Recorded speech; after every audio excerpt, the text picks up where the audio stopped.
في حتت انا ممكن اتعلمها اكتر. عشان كده دايما بلاقي كل ما اقعد مع حد، ده حظي الحلو يعني، واتمنى ان يعني اغلب الناس تبقى كده، حد تقيل في مجاله، حد تقيل في شغله، كان في دين، كان في علم، كان في بيزنس، كان في رياضة، بلاقي عنده بحترمه أكتر كل ما بلاقي عنده تواضع أكبر، لأنه عارف إن الحياة عبارة عن رحلة للتعلم. اللي تسلم عليه وتلاقيه بيتنطط، ببقى عارفة إن أنت اتعلمت شوية حاجات، بس أنت عندك خواء كبير. مش نوع من أنواع الجادجمنتس، بس هو فعلا البني آدم اللي بيشوف الدنيا على حقيقتها والترو ليدر هيبقى شايف إن دايما في مساحة أعرف فيها أكتر، دايما فيها مساحة لا أعلم، عشان كده بيكسفش يقولك ما أعرفش، الحتة دي مش بتاعتي.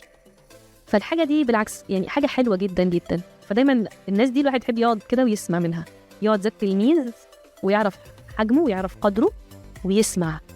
كل ما تلاقي حد بقى بيتنطط عليك وكده، خد اللي انت محتاجه وامشي،